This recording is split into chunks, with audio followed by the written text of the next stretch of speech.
নমস্কার, সমস্যা সমাধান অনুষ্ঠানে প্রত্যেককে স্বাগত জানাই।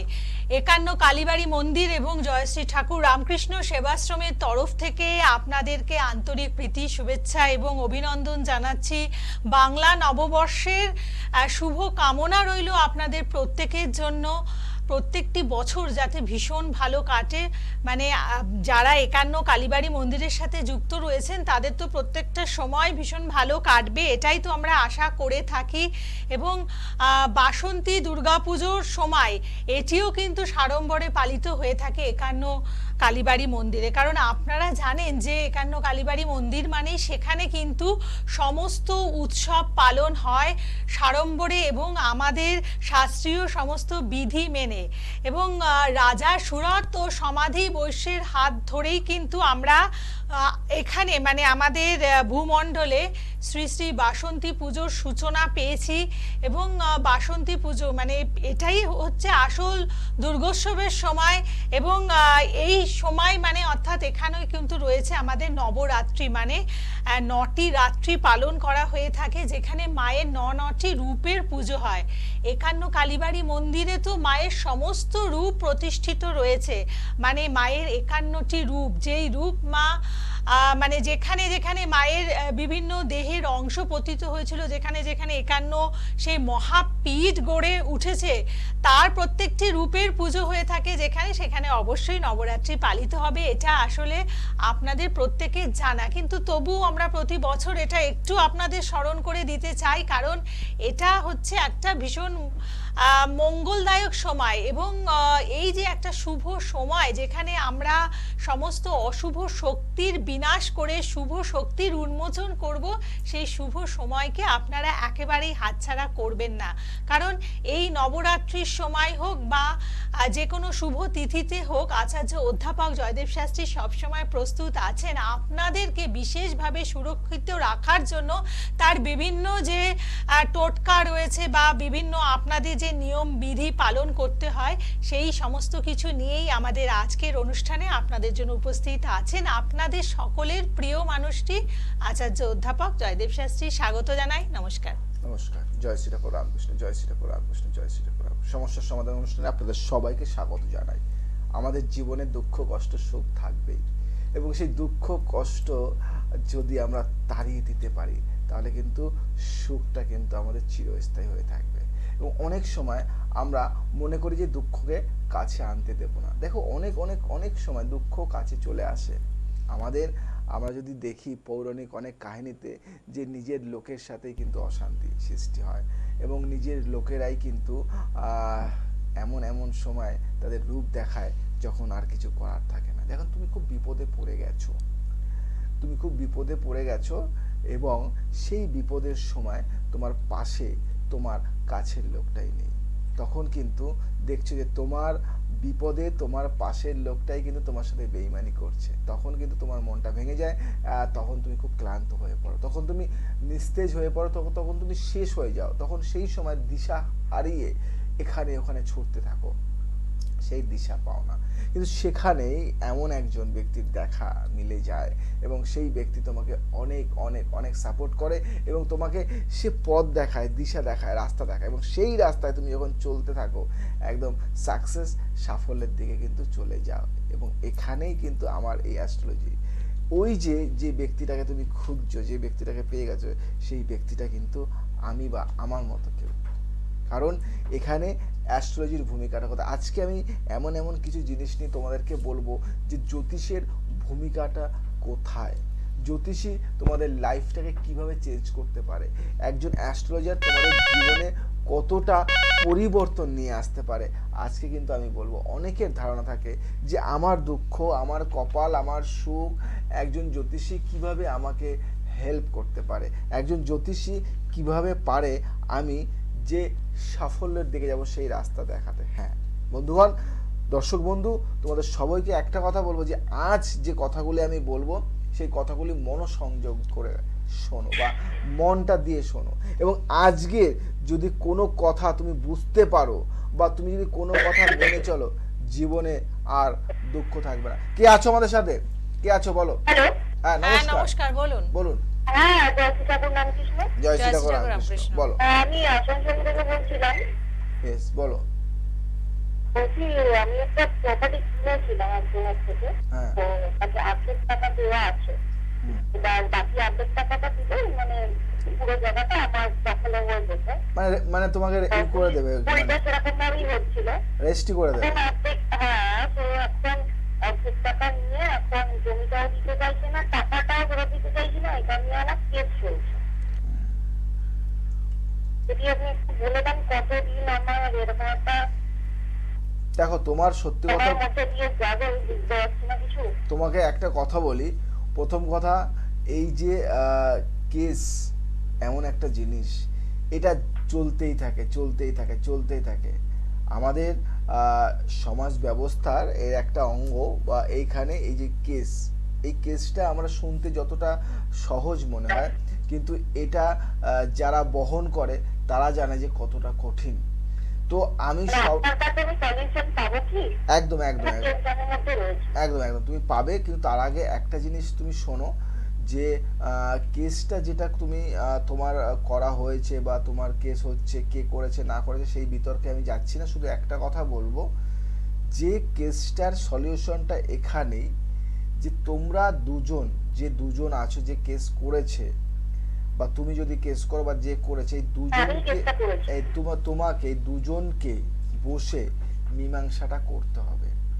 মীমাংসাটা যদি করতে পারো, দেন কেসটা অটোমেটিক্যালি কিন্তু এন্ড হয়ে যাবে। এবং যদি তোমরা দুজনে মিলে মীমাংসা করতে না পারো, তাহলে এই কোর্টে যখন কেসটা চলে যায়, এবং সেই কেসটা কিন্তু লং প্রসেস, মানে লং টাইমে কিন্তু চলতে থাকে 1 বছর, 2 বছর, 3 বছর, 25 বছর, 30 বছর, 40 বছর, এমনও হয় যে কেস করে সে মারা যায়, কিন্তু কেসের মতোই রয়ে যায়।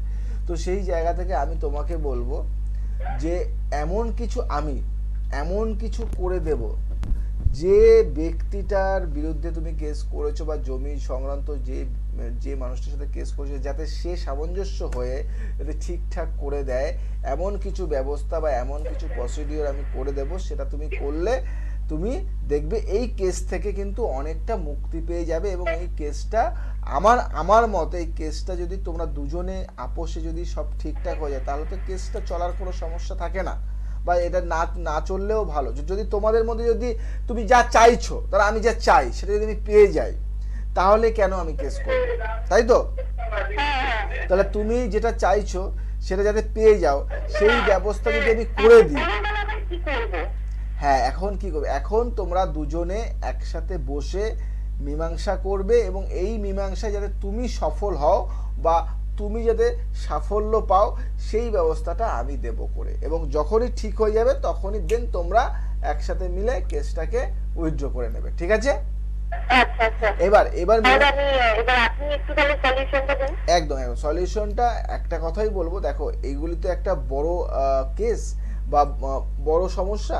তো এই সমস্যার জন্য তোমাকে চেম্বারে আসতে হয়, এবং চেম্বারে গিয়ে এর অনেক প্রসিডিওর আছে।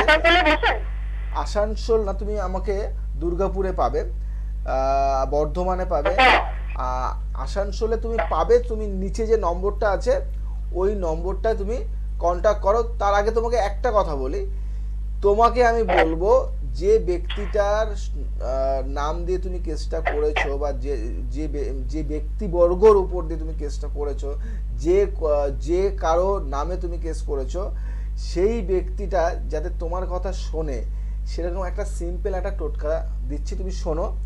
তুমি তার নামটা লিখবে। কিসে লিখবে? জবা ফুলে লিখবে, তার নামটা লিখবে। কি বললাম? নামটা লিখবে, এবং আলতা, ওই আলতার মধ্যে ভিজিয়ে রাখবে সেই জবা ফুলটি, নামটা লিখে। কদিন রাখবে? 3 দিন ভিজিয়ে রেখে ওই ফুলটি তুলে নিয়ে তার নাম করে শুকিয়ে দেবে, মানে শুকিয়ে রাখবে।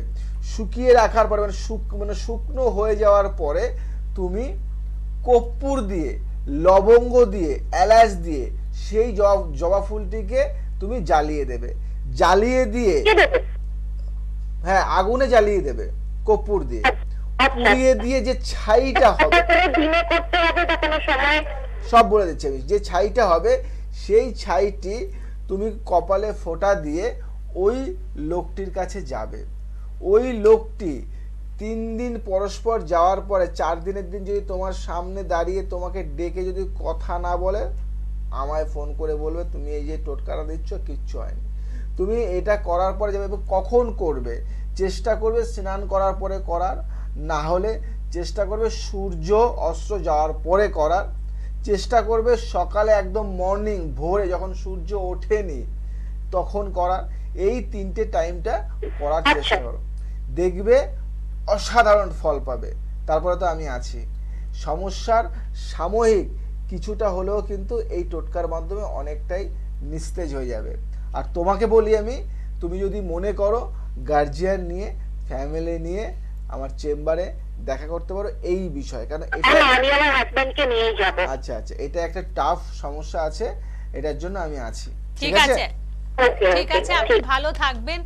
এবং সত্যি কথা বলতে গেলে এরকমই একটা গাইডলাইনের আমাদের প্রয়োজন হয়।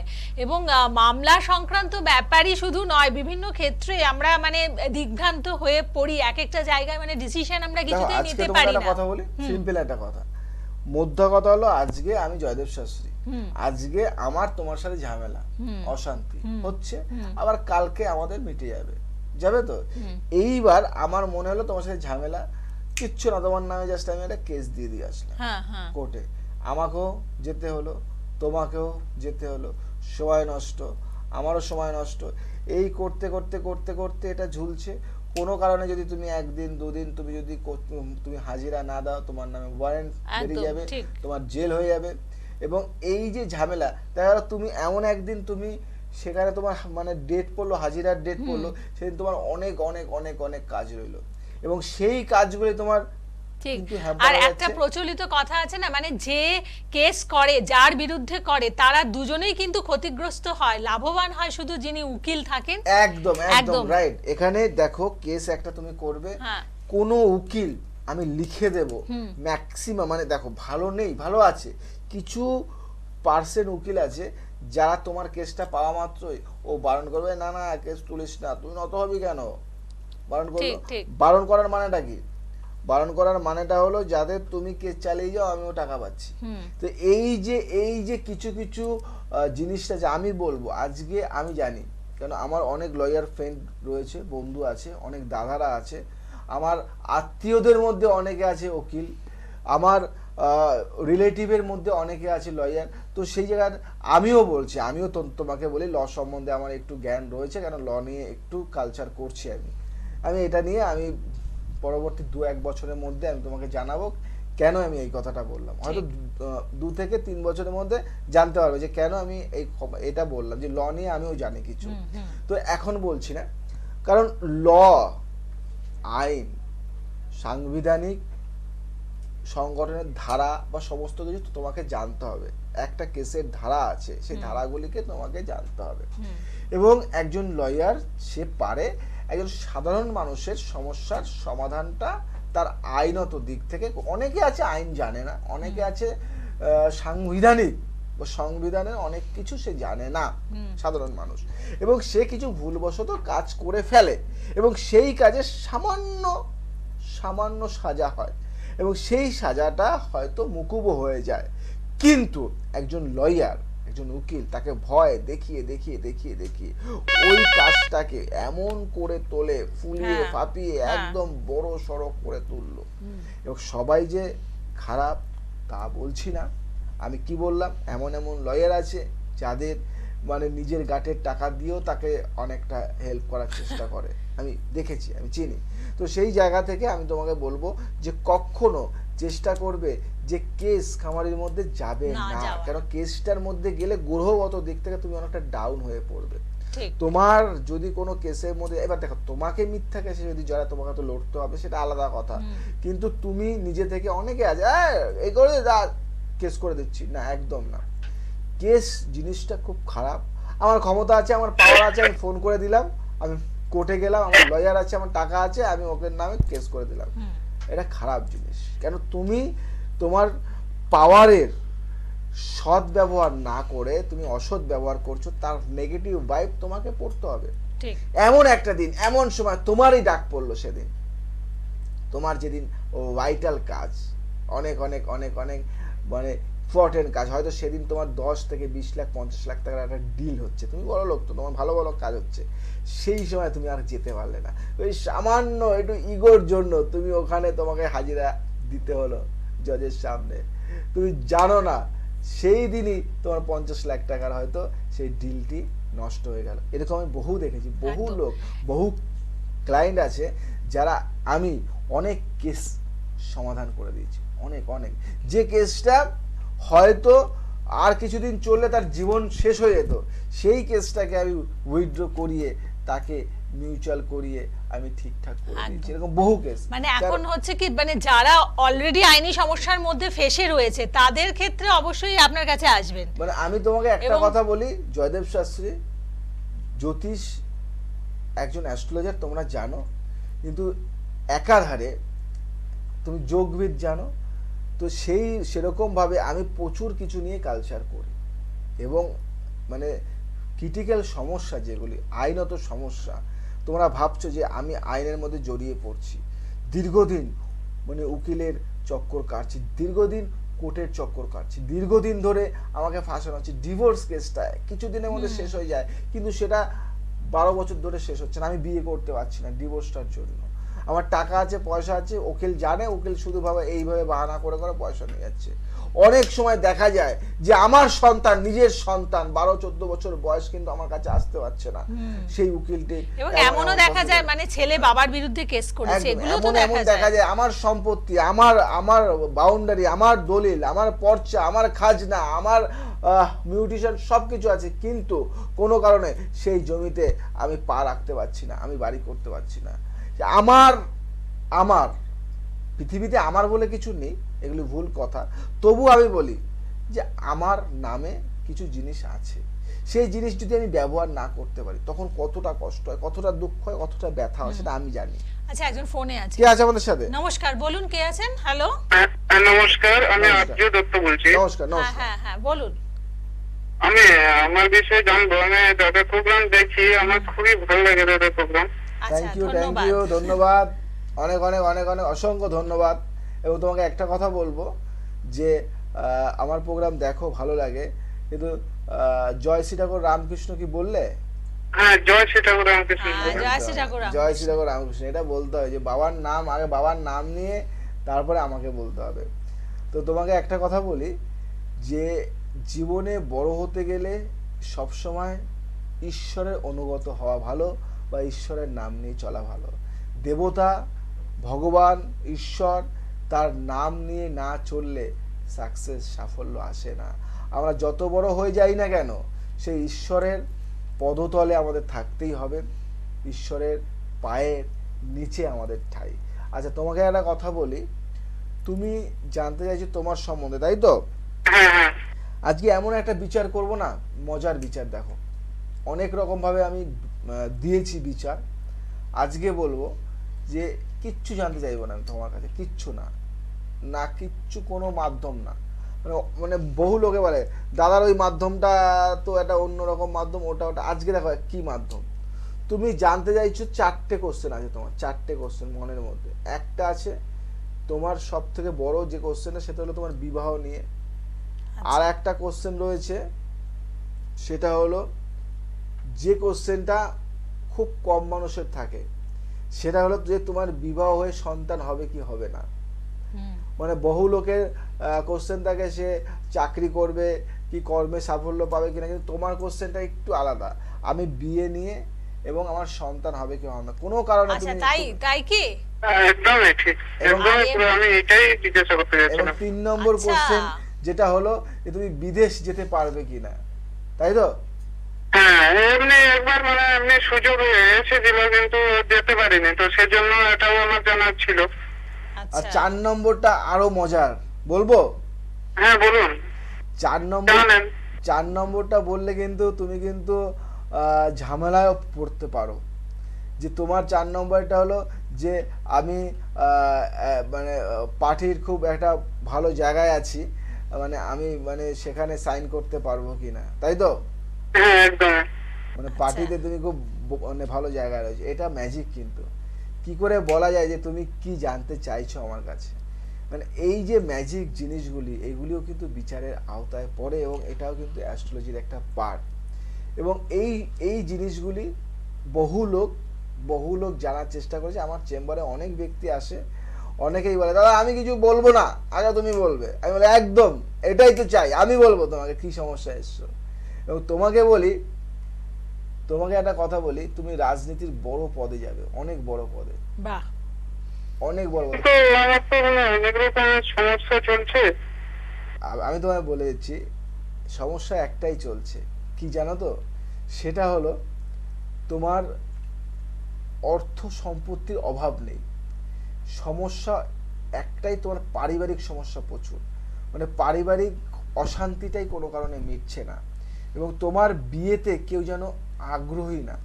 তোমার বিয়েটা নিয়ে কিন্তু অনেক সমস্যা। তোমার বিয়ে যদি না দিতে পারে তাহলেই ভালো, কারণ সবাই চায় না, অনেকে চায় না যে তোমার বিয়েটা হোক। ঠিক না ভুল বললাম? হ্যাঁ একদম ঠিক বলেছেন। আর প্রচুর শত্রু লেগে আছে, প্রচুর শত্রু সংখ্যা তোমার। এবং সম্পত্তি, মানে তোমার সম্পত্তি, যে সম্পত্তি তুমি সামলাচ্ছ, সেই সম্পত্তি অন্য কোনো ব্যক্তি আত্মসাৎ করতে চাইছে, বা সে চাইছে যে সম্পত্তি তোমাদেরই রিলেটিভের মধ্যে, যে সে সেই সম্পত্তির মালিক হোক, বা সে সেই সম্পত্তি হাতে নিয়ে যাক বা হাতিয়ে নিয়ে যাক, এরকম কিছু চাইছে। হ্যাঁ একদম চাইছি তো? হ্যাঁ হ্যাঁ হ্যাঁ। আমি কোন চেম্বার? আমি তো এখন বলছি শিলিগুড়ি থেকে। শিলিগুড়ি তো? তাহলে তুমি শিলিগুড়িতে আমাকে পেয়ে যাবে, সামনের মাসেই পাবে।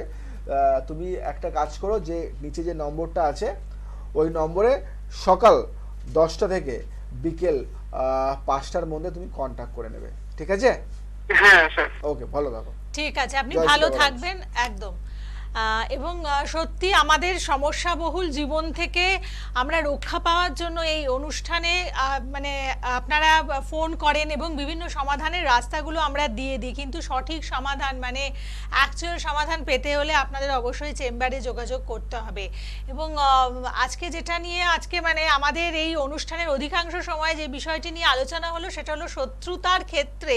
মানে আজকে প্রচুর দিক থেকে আমরা ভীষণভাবে শত্রুতার জন্য আমাদের জীবন ক্ষতিগ্রস্ত হচ্ছে, আমরা বুঝতে পারছি না। মানে হয়তো ভাবছি যে আরে এই কাজটা হয়েও হচ্ছে না কেন, কেন এত বাধাপ্রাপ্ত হচ্ছে। তো সেই কারণে কিছু বন্ধুদের অনুরোধে যদি আপনি শত্রুতার জন্য কিছু টোটকা দিয়ে দেন। একদম একদম একদম।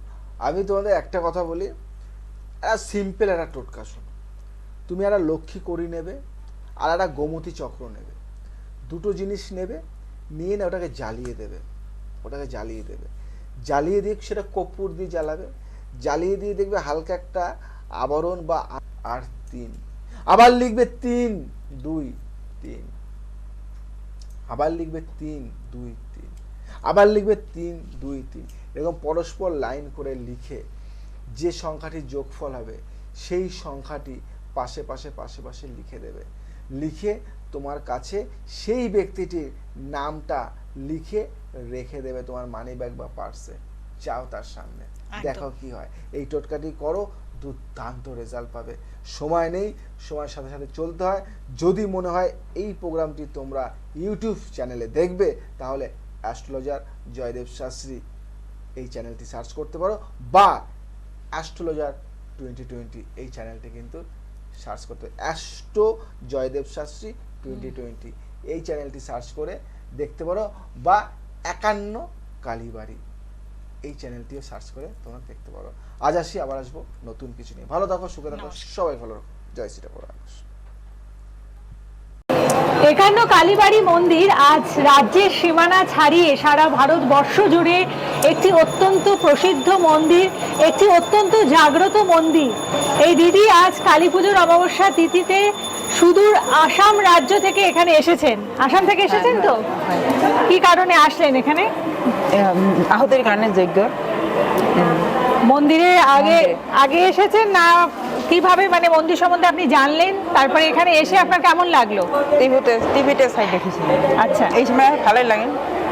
আপনাদের রাজ্যে কামাখ্যা ধাম একান্ন পীঠের শ্রেষ্ঠ পীঠ, সেই রাজ্যের মানুষ আপনি, এবং এই একান্ন কালীবাড়ি মন্দির দেখে আপনার কেমন লাগলো? মা একান্ন কালিক ছাড়ার কারণে ইচ্ছা আছে সেখানে। মন্দির কেমন লেগেছে? মন্দির ভালো লাগছে। ভালো লেগেছে। আর আপনাকে যখন আপনি আসামে ওনাকে দেখিয়েছিলেন, উনি আপনাকে যা যা বলেছিল সেগুলো আপনার কতটা কাজে লেগেছে? হ্যাঁ, শাস্ত্রীজি আপনাকে যা যা বলেছিলেন সেগুলো কতটা কাজে লেগেছে? ভালো লাগছে। লেগেছে। আর আজকে আপনার এখানে কাজ করে কি মনে হচ্ছে, কাজ হবে? কাজ হবে বলে ভাবিছো। ভক্তি লাগিছে, মন্দিরে থেকে খুব ভক্তি লাগিছে, হ্যাঁ, এখানে আহিছে। শাস্ত্রীকে ভগবান নিচিনা লাগে, এখানে আহিছে, বিশ্বাস আছে। আচ্ছা, ঠিক আছে। বিশ্বাসে মিলাই বস্তু, বিশ্বাস থাকলেই কিন্তু আমরা অনেক জীবনে প্রতিবন্ধকতা জয় করতে পারি। এবং দিদি, আপনি নিশ্চয়ই আপনার জীবনে যে সমস্যাগুলো নিয়ে এসছেন, মায়ের মন্দিরে মাকে জানিয়েছেন, সেগুলো সমাধান হয়ে যাবে। ঘরে ঘরে ডাক পাঠালো, দীপালিকায় জ্বালাও আলো, জ্বালাও আলো আপন হালো। আসলে দীপাবলি হচ্ছে নিজেকে আলোকিত করার একটি অনুষ্ঠান। নিজেকে আলোকিত করার জন্যই মহাকালী এই ধরাধামে আবির্ভূত হন, এবং আমরা সেই দুর্গা উৎসব থেকে বা দুর্গাপুজো থেকে দেখি মায়ের বিভিন্ন রূপ বিভিন্নভাবে পূজিত হয়ে থাকে। এবং আজকে মহাকালী পুজোর অমাবস্যা তিথিতে একান্ন কালীবাড়ি মন্দিরে আমরা দাঁড়িয়ে আছি, এবং এখানে অসংখ্য দর্শনার্থী এসেছেন বহু দূর দূরান্ত থেকে, এবং পশ্চিম বাংলার বিভিন্ন জায়গা থেকে এখানে কিন্তু প্রচুর দর্শনার্থী আজকে উপস্থিত হয়েছেন। যেমন সাথে যে দিদি দাঁড়িয়ে আছেন, উনি এসেছেন দুর্গাপুর থেকে। এবং একটু আগে কথা বলে জানলাম যে এই যে অনুষ্ঠান, যেই অনুষ্ঠানটি আপনারা হয়তো অনেকেই দেখে একান্ন কালীবাড়ি মন্দিরে আসেন, সেই অনুষ্ঠান দেখছেন, ফলো করছেন কতদিন ধরে? দীর্ঘ 5 বছর ধরে আমি অনুষ্ঠানটি দেখছি, এবং ওনার অনুষ্ঠান ভীষণ ভালো লাগে। এবং ওই অনুষ্ঠান দেখে আমার মা, আমার ফ্যামিলির সমস্ত উপকার পেয়েছে। আচ্ছা, উপকারটা কীরকম পেয়েছেন সেটা একটু বলুন। উপকারটা মানে ধরুন, এই কোথাও বেরোতে গেলে ধানতেরাসে কি কিনতে হয়, এ চন্দন একটু বললো যে কোনো যেরকম কয়েন হলেও চলবে, একটা 5 টাকার কয়েন লক্ষ্মী গণেশ না থাকলেও চলবে, গোল্ডেন কয়েন, এগুলো তো সেরকম খরচাপাতি নয়, সামান্য জিনিসের মধ্যে প্রদীপের তুলো, ওগুলো নিয়ে ছোট ছোট জিনিস, এত ভালো এক্সপ্রেশন, যে যেভাবে উনি আমাদেরকে প্রেজেন্ট করেন তাতে যে কোনো মানুষ মোহিত হবে। আচ্ছা, সমস্যার সমাধান অনুষ্ঠান আপনারা যে দেখেন, মানে বাড়িতে কজন মিলে দেখেন, বা একজন দেখে কি আরেকজনের কাছে সেখান থেকে যে বার্তাটা পান সেটা তার কাছে পৌঁছে দেন? নিশ্চয়ই, আমি অনেকজনকে বলেছি, তারা প্রত্যেকেই ফলো আপ করে, এবং দাদার চ্যানেল রেগুলারলি তারা দেখে। এই যে অনুষ্ঠানে আমরা একান্ন কালীবাড়ি মন্দিরের কথা বলে থাকি, আপনি আজকে এসেছেন দুর্গাপুর থেকে, একটুখানি প্রথমে বলুন যে সেই দুর্গাপুর থেকে এই সকালবেলায়, মানে এখানকার চারপাশের লোকজন আসার আগে আপনি এসে পৌঁছেছেন, কিভাবে আসলেন? আমি প্রথম কথা শিয়ালদার ট্রেন ধরেছি, তারপরে শিয়ালদার থেকে বনগা লোকাল ধরে মধ্যমগ্রাম থেকে টোটো নিয়ে এখানে এসেছি। আসতে কোনো রকম কোনো অসুবিধা হয়নি, কাউকে কোনো ডিস্টার্ব করতে হয়নি, জাস্ট ওনাকে একটা ফোন করেছি যে আমি নেমে গেছি, কিভাবে আসবো, দ্যাটস এনাফ। বাহ, তাহলে তো বুঝতেই পাচ্ছেন যে অন্তরে যদি ভক্তি থাকে এবং ইচ্ছে থাকে, তাহলে কিন্তু আমরা অনেক কিছুই করতে পারি। যেমন দিদি দুর্গাপুর থেকে একান্ন কালীবাড়ি মন্দিরে আজকে একা একা চলে এসেছেন, আর মন্দিরে এই যে একান্ন মায়ের যে মূর্তি বা একান্ন মাকে দেখে আপনার কেমন লাগছে? অসম্ভব, মানে ভক্তি যে জিনিসটা এখানে না আসলে কেউ বুঝতে পারবে না। প্রত্যেককেই বলবো যে এখানে একবার আসুন, আপনারা এসে দর্শন করে আর যান। আপনার বাড়িতে তো পুজো হয় আপনি বলছিলেন। হ্যাঁ, ডেফিনেটলি বাড়িতে পুজো হয়। বাড়িতে মায়ের পুজো হয়, মানে মূর্তি রয়েছে? না, আমাদের সব বন্ধুরা মিলে করে। আচ্ছা। তো ওখানে সবাইকে যেতে হয়, ওখানেও পুজোর কাজ আমাকে করতে হবে। সেই পুজো ছেড়ে আপনি আজকে এসেছেন? আজকে আমি এসেছি। এবং এই যে ছেড়ে আসলেন, মানে এতদিন ধরে সেই পুজোতে রয়েছেন, এখানে এসে মনে হলো কি যে ছেড়ে এসে ঠিক মানে একদম ডেফিনেটলি। আচ্ছা, ঠিক আছে, আপনি খুব ভালো থাকবেন।